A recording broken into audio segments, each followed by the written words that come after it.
ଆସନ୍ତୁ ସାଙ୍ଗମାନେ, ଆଜି ଆମେ ଗୋଟେ ନୂଆ ଜାଗା ବୁଲିବାକୁ ଯିବା। ଜାଗାଟିର ନାମ ମା ରାମଚଣ୍ଡୀ ମନ୍ଦିର। ଏହା ଖୋର୍ଦ୍ଧା ଡିଷ୍ଟ୍ରିକ୍ଟର ଗଡ଼ମାଣନ୍ତୀ ଗ୍ରାମରେ ଅବସ୍ଥିତ। ଏହା ହେଉଛି ମାଙ୍କର ସମ୍ମୁଖ ଭାଗ। ଚାଲନ୍ତୁ ଆମେ ମାଙ୍କ ପାଖକୁ ଯିବା।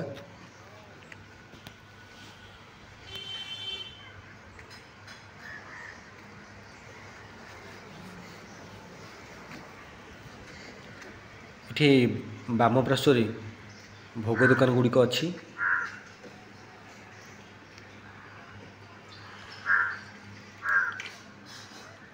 ପ୍ରାକୃତିକ ପରିବେଶ ମଧ୍ୟରେ ମା ଏଠାରେ ଅଛନ୍ତି। ଚାରିଆଡ଼େ ଗଛ ଏବଂ ପାହାଡ଼। ଚାଲନ୍ତୁ ଆମେ ମାଙ୍କ ପାଖକୁ ଯିବା। ଏଠାରେ ମାଙ୍କର ଯଜ୍ଞ ମଣ୍ଡପ।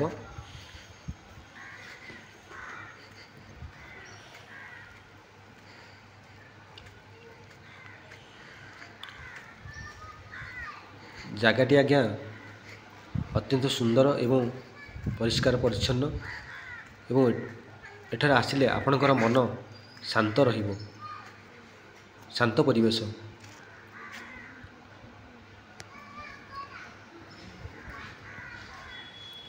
ଦେଖନ୍ତୁ, ବର୍ତ୍ତମାନ ପାଇଁ ଆମେ ମାଙ୍କ ପାଖକୁ ଯିବା ପୂର୍ବରୁ ଦେଖନ୍ତୁ, ଏହି ଯେଉଁ ବଳଦ ଏବଂ ବାଘ ହଳ କରୁଛନ୍ତି, ଏହାର ଏକ ଲୋକକଥା ଅଛି। କଥାଟି ହେଲା, ଜଣେ ଚାଷୀ ବିଲରେ ଚାଷ କରିବା ସମୟରେ ତାର ଗୋଟେ ବଳଦକୁ ବାଘ ଖାଇଯାଇଥିଲା। ସେଠି ଚାଷୀ ମାଙ୍କୁ ସ୍ମରଣ କଲା, ହେ ମା, ମୋର ବଳଦ ତ ବାଘ ଖାଇଗଲା, ମୁଁ ଚାଷ କରିବି କେମିତି? ଏବଂ ମା ତାଙ୍କ ଡାକ ଶୁଣିଥିଲେ। ଡାକ ଶୁଣି ସେଇ ବାଘ ନିଜେ ଆସି ଗୋଟେ ବଳଦ ସାଙ୍ଗରେ ମିଶି ହଳ କରିଥିଲା। ଏହା ହେଉଛି ମାଙ୍କର କୃପା। ମାଙ୍କୁ ଯିଏ ଯାହା ଯେତେବେଳେ ମାଗିଛି, ମା ତାଙ୍କର ମନସ୍କାମନା ପୂର୍ଣ୍ଣ କରିଛନ୍ତି। ଚାଲନ୍ତୁ ଏବେ ଆମେ ମାଙ୍କ ପାଖକୁ ଯିବା। ଏହି ପାହାଚ ଗୁଡ଼ିକ ଅତିକ୍ରମ କରି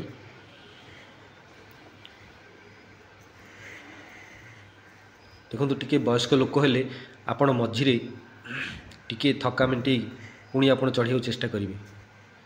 ଏକାବେଳକେ ଆପଣ ଚଢ଼ିପାରିବେନି। ଦେଖନ୍ତୁ, ଦୁଇ ପାର୍ଶ୍ୱରେ ବର୍ତ୍ତମାନ ପାଇଁ ସବୁ ଦେବାଦେବୀଙ୍କର ମୂର୍ତ୍ତି ବସି ଅଛନ୍ତି।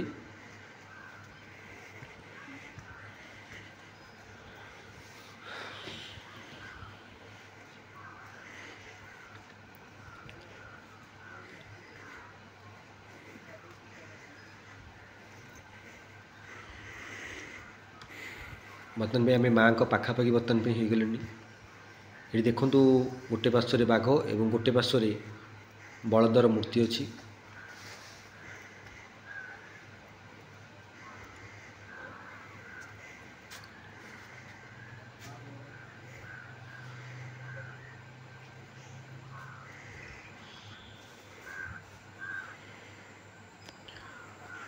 ଛୋଟ ପିଲାମାନଙ୍କୁ ଯଦି ଆଣିକି ଆସୁଛନ୍ତି, ସତର୍କତାର ସହ ଆପଣ ପାହାଚ ଚଢ଼ିକି ଆସିବେ।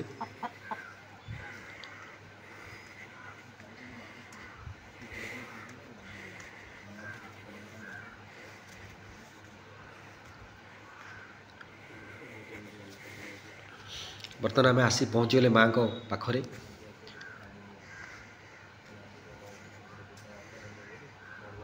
ଆପଣ ମାଙ୍କୁ ଦର୍ଶନ କରନ୍ତୁ ଏବଂ ମାଙ୍କ ଆଶୀର୍ବାଦ ଭିକ୍ଷା କରନ୍ତୁ।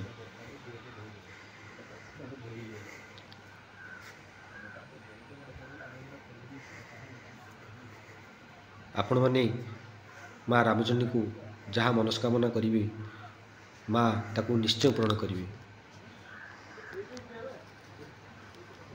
ଦେଖନ୍ତୁ, ଏହା ମାଙ୍କର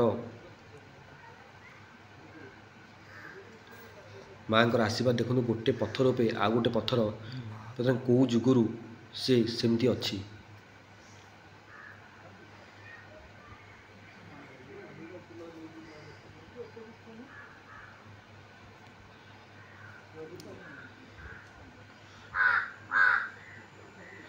ଏହି ପଥର ଧୀରେ ଧୀରେ ଏହି ପଥର ଆଗରୁ ଧୀରେ ଧୀରେ ବଢ଼ୁଥିଲେ।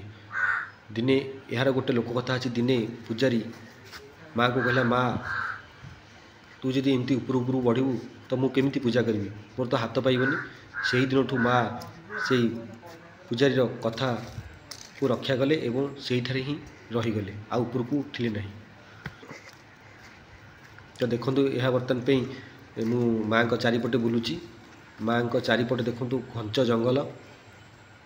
ଏଠାରେ ସବୁ ମନସ୍କାମନା ପୂରଣ କରିବା ପାଇଁ ସମସ୍ତେ ଏଠାରେ ଶାଲୁକନା ବାନ୍ଧିଛନ୍ତି।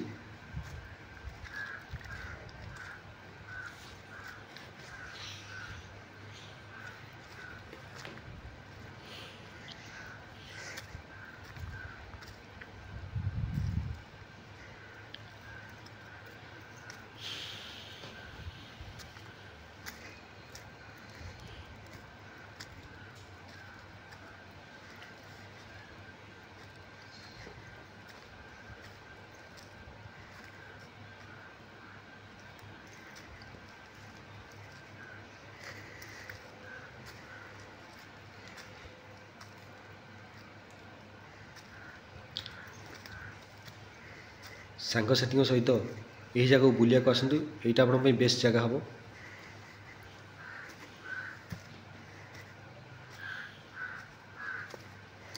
ଏଠି ଆପଣମାନେ ଭୋଜି ଭାତ ମଧ୍ୟ କରିପାରିବେ। ଦେଖନ୍ତୁ, ଏଠାରେ ଦୁଇଟି ବଡ଼ ବଡ଼ ପଥର ଅଛି। ଏହି ପଥର ଉପରେ ଠିଆ ହେଲେ ଆପଣ ବହୁ ଦୂରକୁ ଦେଖିପାରିବେ।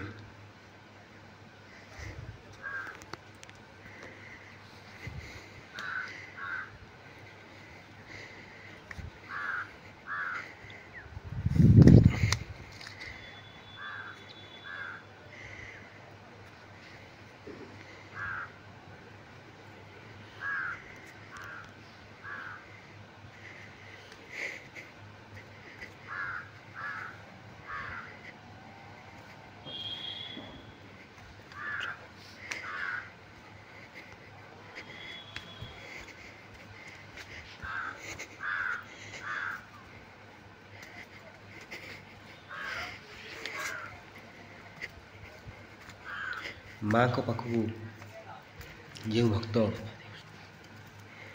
ଆସି ମାଆକୁ ଡାକିଛି, ମା ଡାକ, ତେଣୁ ନିଶ୍ଚୟ ଶୁଣିଛନ୍ତି।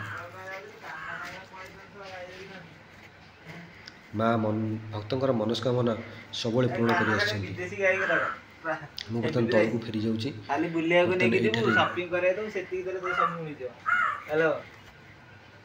ମାଆଙ୍କ ଆଶୀର୍ବାଦ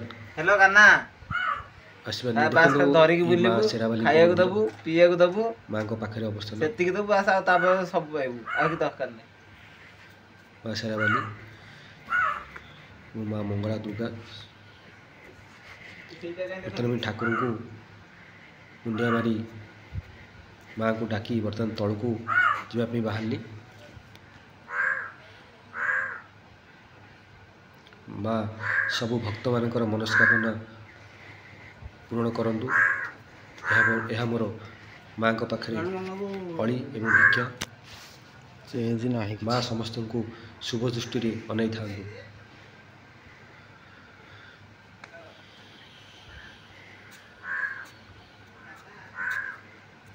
ମୁଁ ବର୍ତ୍ତମାନ ପାଇଁ ଫେରି ଯାଉଛି ତଳକୁ।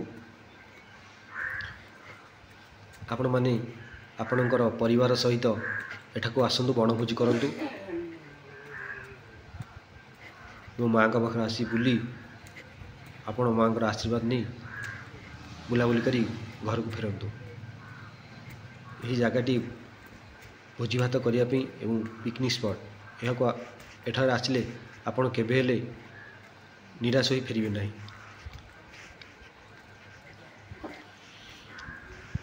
ତ ମୁଁ ମାଆଙ୍କ ପାଦ ଦେଶରେ ବର୍ତ୍ତମାନ ପହଞ୍ଚିଗଲିଣି, ମାଆଙ୍କ ସମ୍ମୁଖ ଗେଟ୍ ଭାଗରେ। ତ ସାଙ୍ଗମାନେ ମୁଁ ରହୁଛି। ଆପଣମାନେ ଏଠାକୁ ଥରେ ନିଶ୍ଚୟ ଦିନେ ଦିନେ ଆସି ବୁଲିକି ଯାଆନ୍ତୁ। ଦେଖିବେ ଆପଣଙ୍କୁ ବହୁତ ଭଲ ଲାଗିବ।